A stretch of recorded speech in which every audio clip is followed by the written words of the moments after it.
Assalamualaikum warahmatullahi wabarakatuh.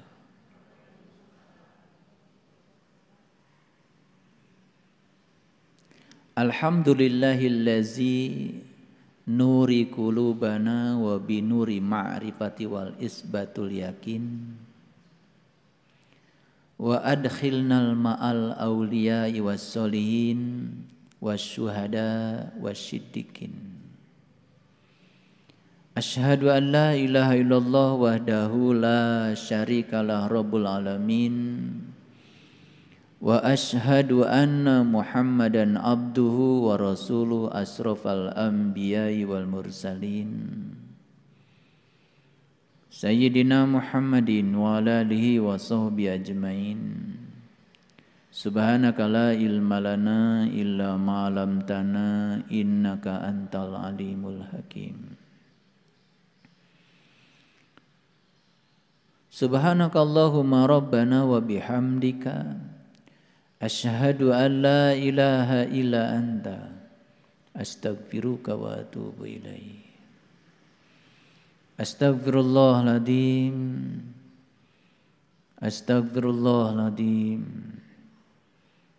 Astaghfirullahaladzim allazi la ilaha illa huwal hayyul qayyum wa atubu ilaih min jami'il ma'asi wa dzunub la haula wa la quwata illa billahil aliyil azim.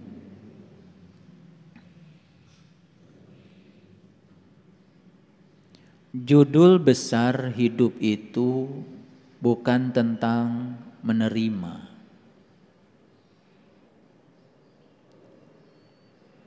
Judul besar hidup itu sebetulnya tentang memberi.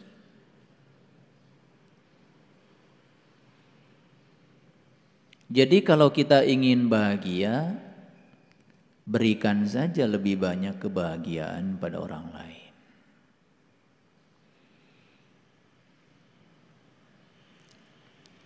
Kalau kita ingin jadi orang baik, berikan saja kebaikan lebih banyak pada orang lain. Kalau kita ingin dicintai, berikan saja lebih banyak cinta pada orang lain. Jadi hidup itu bukan take and give, tapi give and take. Hidup itu bukan menerima kemudian memberi. Hidup itu sesungguhnya adalah memberi, dan hukum alam sudah meyakinkan kepada kita setiap pemberian itu pasti akan diiringi dengan proses menerima.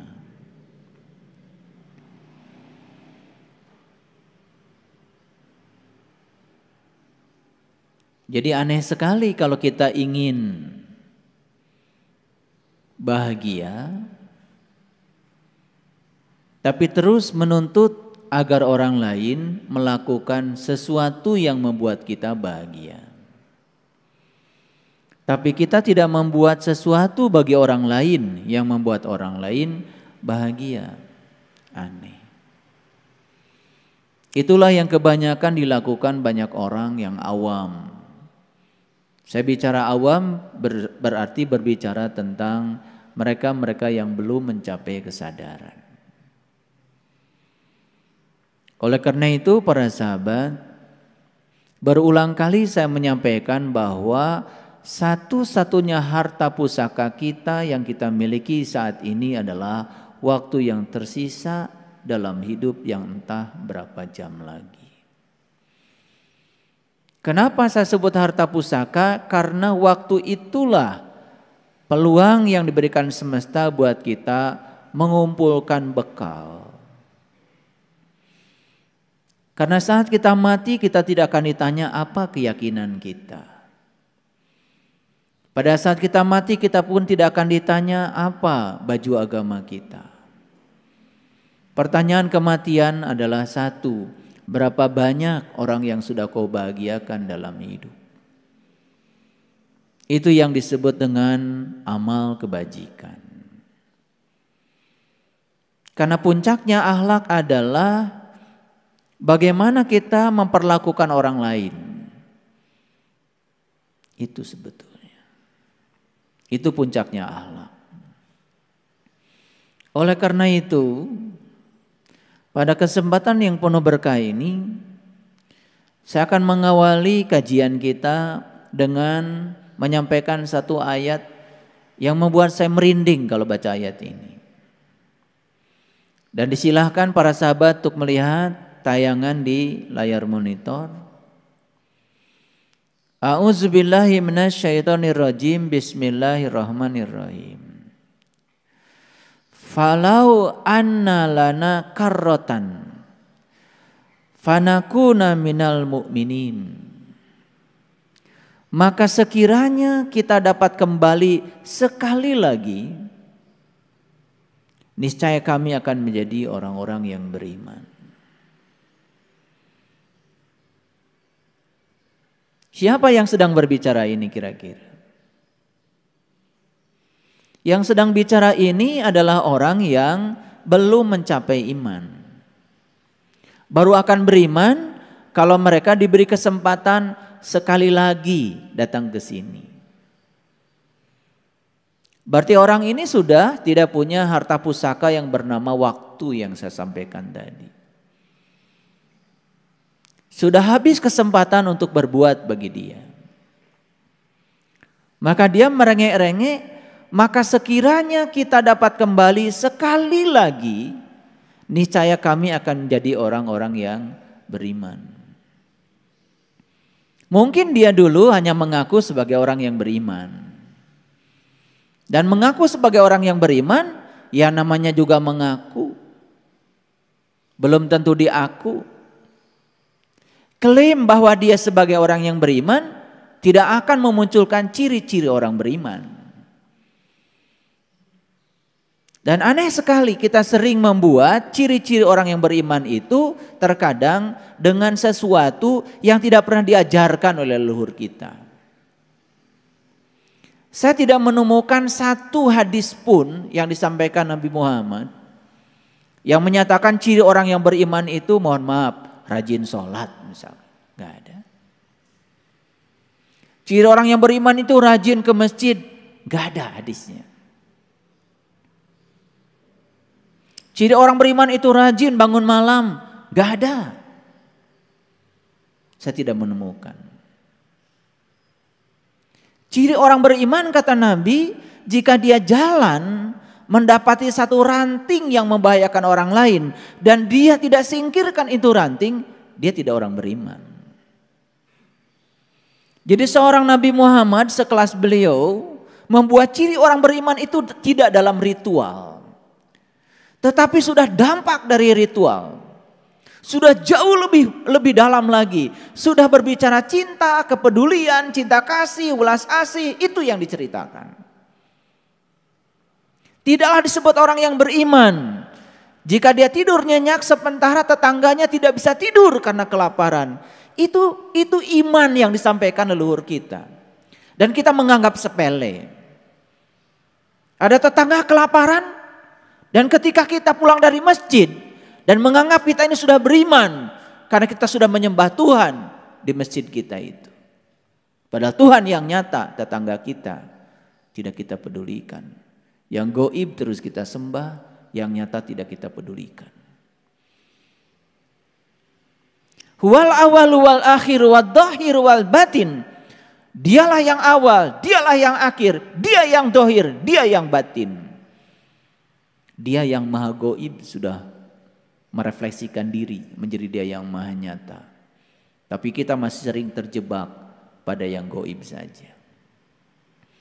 Nabi Muhammad mendapati cucunya beliau ya menangis ketika sholat. Apa yang dilakukan? Tidak peduli dan membiarkan cucunya menangis? Saya tidak menemukan cerita itu. Justru Nabi Muhammad mempercepat sholatnya agar selesai lebih cepat dan segera menggendong cucunya.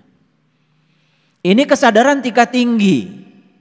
Dan bagi orang-orang yang dangkal belajar agama, mungkin kalau kejadian itu kelihatan di depan kita hari ini, ada cucunya menangis, dia mempercepat sholatnya, mungkin akan disalahkan oleh orang-orang yang tolol itu. Tapi kelasnya Nabi Muhammad memberikan contoh yang luar biasa. Mempercepat sholatnya supaya cepat selesai, karena beliau harus menggendong cucunya. Itu orang beriman. Dan banyak di antara kita yang tidak peduli pada tetangga, tidak peduli pada kesusahan orang lain. Dan terus tekun di tempat ibadah. Tetapi tidak ada yang berubah dari akhlaknya, tidak ada yang berubah cinta kasihnya. Apakah itu? Ada yang salah menurut saya belajar agama. Ada yang salah. Lalu kita terus saja menghayal. Dan kita akan mendapatkan kebaikan nanti. Di depan mata orang perlu kita tolong. Kita tidak menolongnya. Buat apa? Hidup itu tentang hari ini, saat ini, di sini, sekarang. Bukan tentang masa depan. Makanya saya katakan di awal khutbah saya hari ini. Saya mengatakan hidup itu adalah tentang memberi. Hidup itu tentang mencintai. Hidup itu tentang kepedulian kepada orang lain. Karena kita sudah terbiasa untuk menjadi pengemis. Bahkan yang kita minta juga sebetulnya seorang pengemis. Bagaimana seorang pengemis bisa memberi? Saya tidak cerita pengemis sebagai pengemis secara fisik. Saya berbicara pengemis sebagai mental. Mungkin saja dia berkelebihan uang, mungkin saja status sosialnya tinggi, tetapi mentalitinya dia sebagai seorang pengemis. Hanya ingin diperhatikan, ingin diberi, ingin dicintai, tetapi tidak melakukan yang sebaliknya. Bagi saya itu adalah pengemis yang sebenarnya. Pengemis urusan mental. Jadi jangan sampai kita termasuk pada kelompok ayat ini. Falau anna lana karatan fanakuna minal mu'minin. Maka sekiranya kita dapat kembali sekali lagi saja, niscaya kami menjadi orang-orang yang beriman. Kembali kemana? Saya kasih tahu. Kembali ke tubuh ini. Jadi orang ini sedang berbicara di mana? Di luar tubuh ini. Dia tidak sedang berada di tubuh ini. Sudah keluar dari tubuh ini. Sudah terusir dari tubuh ini. Dan mungkin sedang di tubuh lain. Yang lebih rendah dari tubuh ini. Karena saat diberi tubuh yang sempurna ini untuk memberikan jalan. Agar dia memperjalankan sang penumpang dalam dirinya. Dengan tubuh kendaraan yang hebat ini. Dia tidak melakukannya. Hidup hanya mengeluh. Hidup hanya menceritakan kesusahan. Hidup hanya menceritakan berbagai macam penyakit. Hidup hanya menceritakan sesuatu yang tidak disukai. Maka lihat hidupnya seperti apa orang-orang yang semacam itu. Selalu didatangi yang dia tidak suka. Dan kemudian dia menyalahkan pihak lain. Seakan-akan yang tidak dia suka itu datang secara kebetulan. Tidak. Semua itu datang karena kita sendiri yang mengundangnya. Semua itu datang karena kita sendiri yang menariknya. Itulah hukum tertarik menarik dari semesta. Sederhana sekali sebetulnya. Sekarang berikan saja apa yang kita ingin. Sekali lagi, berikan saja apa yang kita ingin. Ingin bahagia? Berikan lebih banyak kebahagiaan pada orang. Ingin kaya? Berikan lebih banyak yang kita punya hari ini.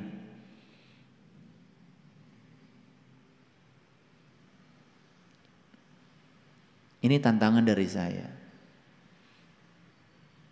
Out of the box. Kita harus keluar dari pemikiran lama yang telah memenjarakan kita.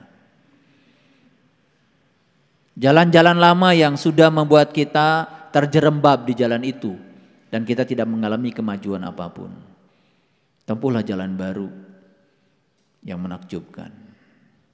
Dan saya sudah memberikan di kajian yang sebelumnya. Ada judul di YouTube saya berikan. Jalan baru yang menakjubkan. Saya mengajarkan 7 jalan baru yang sangat menakjubkan. Dan saya tidak akan mengulang pada kesempatan ini penuh berkah ini. Para sahabat, itu ayat 102. Baru akan jadi orang yang beriman nanti. Kalau dikembalikan lagi ke tubuh ini. Karena memang satu-satunya jalan untuk membuat kita iman itu tubuh ini. Ini kendaraan terhebat yang disiapkan semesta buat mereka yang tahu dan sadar. Apa yang terjadi selama ini? Kendaraan ini malah dibiarkan begitu saja. Kendaraan ini hanya simpan di garasi. Dielus-elus saja kendaraan ini. Seperti punya mobil mewah tapi nggak pernah dipakai. Hanya dicuci, dihidupkan, dicuci, dihidupkan, tapi nggak pernah dipakai. Kita punya kendaraan semewah ini, hanya dimandikan, kasih makan, dielus-elus, ke salon, peot dikit takut, itu saja. Dan kita tidak pernah mempertanyakan buat apa Tuhan menciptakan tubuh yang sesempurna ini. Gak pernah mempertanyakan. Dan kenapa hari ini saya kok ditakdirkan untuk mendiami tubuh ini? Para sahabat, untuk memperoleh tubuh yang sempurna ini, kita itu sudah menabung kebaikan selama jutaan tahun. Hanya untuk memperoleh tubuh yang sempurna ini. Dan kita oleh Allah bukan sekedar diberi hadiah tubuh. Tapi kita pun sudah diberikan oleh Allah jalan untuk meniti ke dalam tubuh. Dipertemukan dengan seorang penunjuk jalan. Dibimbing bagaimana cara meniti ke dalam diri. Dibimbing bagaimana cara meningkatkan kesadaran. Dibimbing bagaimana cara memperoleh nikmat yang sesungguhnya. Apalagi. Makanya di Quran dikatakan Rabbul masyriqain wa Rabbul maghribain fabi ayyi ala'i rabbikuma tukadziban. Aku telah menunjukkan dua matahari kepadamu, satu matahari yang luar, satu matahari yang dalam di dalam dirimu. Nikmat Tuhan mana lagi yang akan kau dustakan? Matahari yang luar semua orang diberitahu. Tapi matahari yang di dalam diri kamu hanya kamu kata Allah yang diberitahu. Kok kamu mengabaikannya?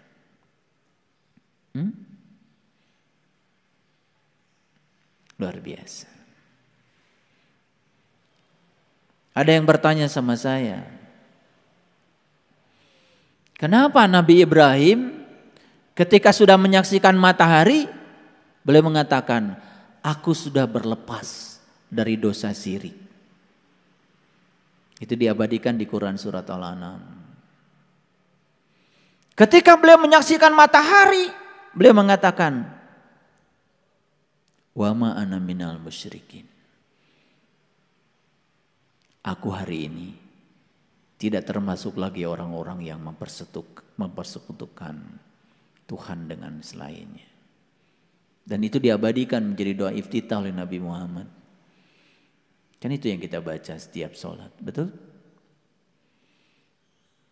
Inni wajjahtu wajhiya lilladzi fataras samawati wal ardh hanifan wa ma ana minal musyrikin. Kapan kalimat itu diungkapkan beliau? Tepat saat beliau sudah menyaksikan matahari ruhani dalam dirinya. Sayang sekali banyak yang tidak pernah sadar dengan yang diucapkan setiap sholat.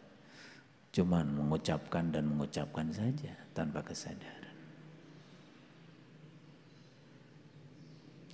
Ar-Rahman 'allamal Qur'an khalaqal insan 'allamahul bayan.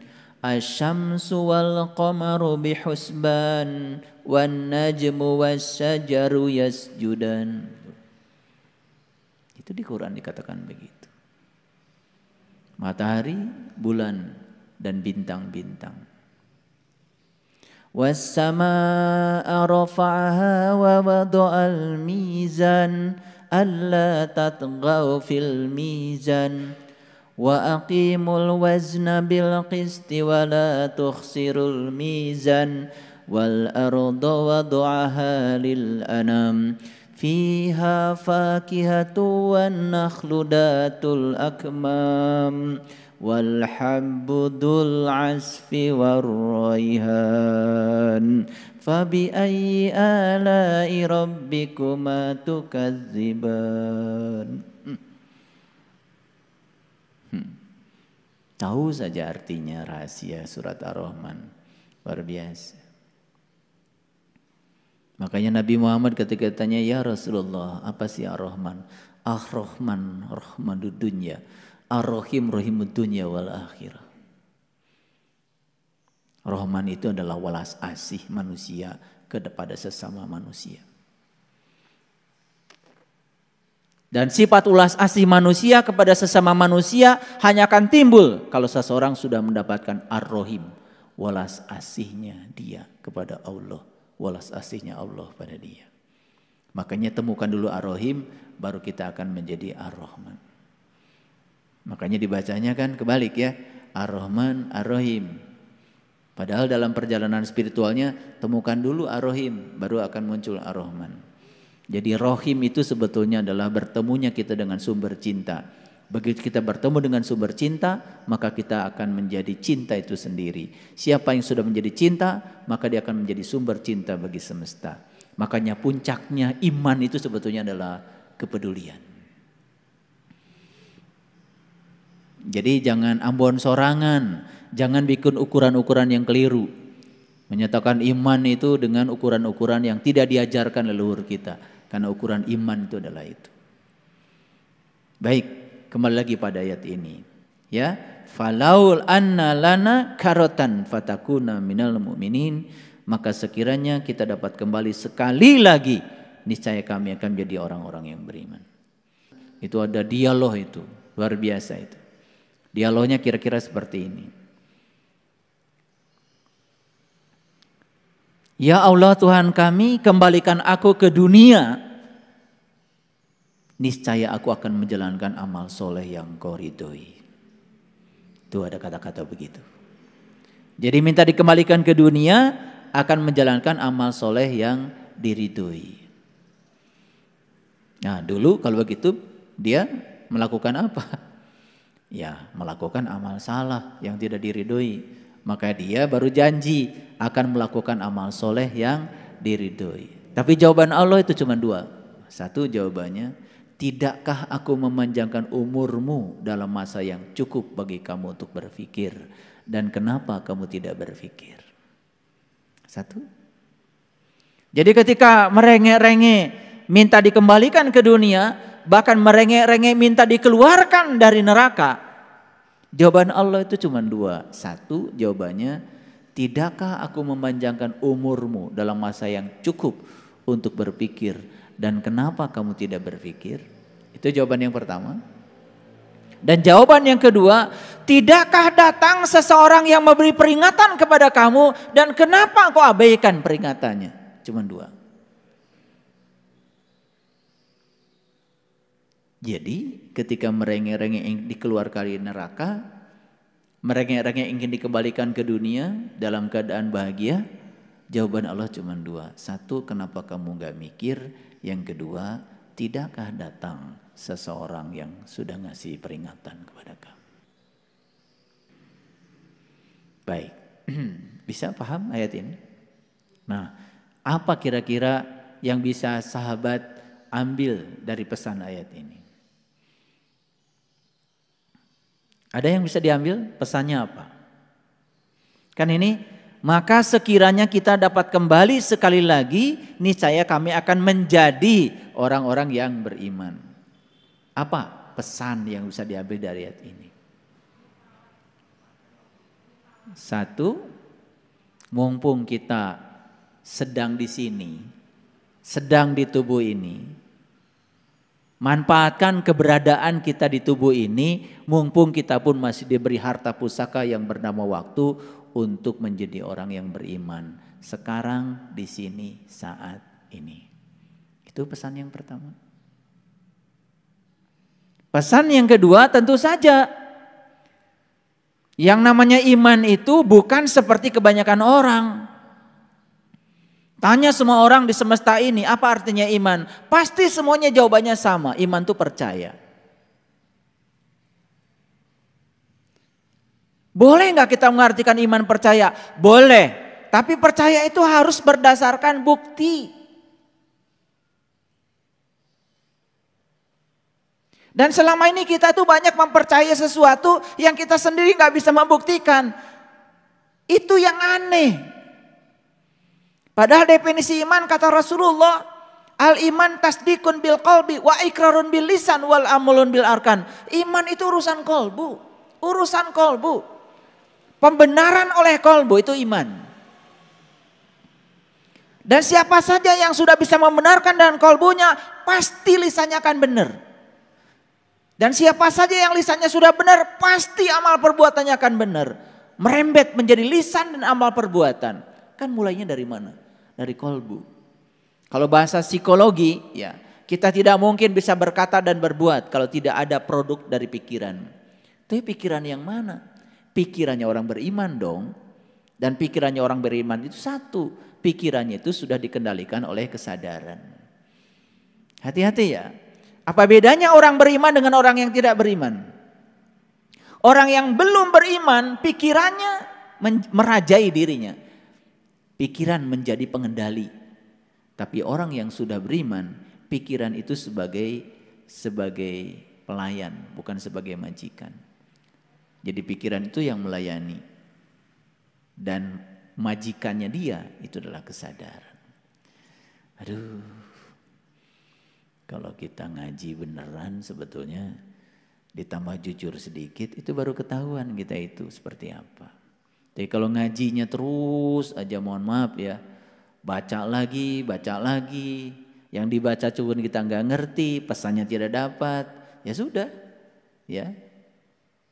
Jadi istilah orang Sunda mah itu namanya barho, ya bubar ya poho. Jadi tidak ada, ya, tidak ada bekas ngajinya itu nggak ada gitu, ya. Karena apalagi berbicara kesadaran, itu tidak ada. Itu yang pertama. Nah, saya agak loncat dulu hari ini. Saya mau masuk dulu pada pesan yang selanjutnya. Ini mohon maaf kalau hari ini agak random saya bicara. Random dilihat dari sisi ayat. Tetapi dari segi struktur pembelajaran sebenarnya tidak random. Saya hanya mengikuti struktur pembelajaran saja. Coba kita lihat ayat ini. Fattaqullaha wa ati'un. Nah ini sebetulnya dibacanya harusnya fattaqullaha wa ati'uni. Dibacanya harusnya begitu. Fattaqullaha wa ati'uni. Bertakwalah kepada Allah dan taatlah kepadaku. Siapaku di situ? Siapaku di situ?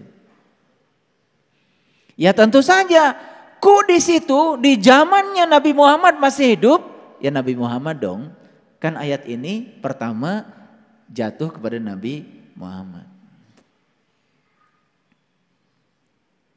Sepeninggalnya Nabi Muhammad kita harus taat pada siapa? Ya tentu saja taat kepada Nabi Muhammad lewat orang-orang yang meneruskan tugas-tugas kenabiannya beliau. Hati-hati. Gelar kerasulan titik sampai Nabi Muhammad. Tetapi fungsi dan tugas kerasulan gak mungkin selesai sampai Nabi Muhammad. Sepanjang dunia masih berputar, tugas kerasulan akan ada. Akan ada para pewaris ilmu ini. Jadi tugasnya di sini ada dua. Yang pertama takwalah kepada Allah. Yang kedua taatlah kepadaku. Jadi taatlah kepada para rasulnya Allah, para utusan Allah. Paham? Paham? Ada yang culas. Saya takwa pada Allah aja. Malam bangun, pagi bangun, sore terus saja. Menjalani apa yang diperintahkan. Tapi tidak pernah mendengar apa yang dinasihatkan oleh para utusan Allah. Itulah yang saya lihat, ilmunya itu enggak berkah. Ya. Jadi kalau belajar spiritual sudah culas, pinter kodek namanya itu, culas. Udah aja, yang penting saya udah dapat ilmunya, saya amalkan. Kita melupakan orang yang menjadi marga lantaran kita dapat ilmu. Dalam hadis dikatakan, malam yahmadinas lam yahmadillah. Siapa yang tidak bersyukur kepada manusia, dia tidak bersyukur kepada Allah. Makanya kenapa di Quran selalu ada kata atiullaha wa atiur rasul. Atiullaha wa atiur rasul. Jadi takwa itu baru bisa dicapai apabila kamu taat kepada para utusan Allah, pada rasulnya Allah. Ini harus dipahamkan, belajar itu. Ya. Saya bukan siapa-siapa, Saya cuma meneruskan saja ayat ini supaya dipahami. Dan orang-orang yang sudah berkesadaran tinggi juga tidak butuh, ya, tidak butuh disanjung, nggak butuh. Dan kalau kita memperlakukan mereka dengan penuh kehormatan dan rasa hormat, itu akan kembali pada kita sendiri. Ilmu yang kita dapat sekecil apapun itu yang akan membawa berkah, berubah kita. Maaf ya, banyak contohnya. Udah belajar ini, belajar itu, belajar ini, belajar itu. Bahkan sering menyakiti perasaan seorang guru. Enggak berkah.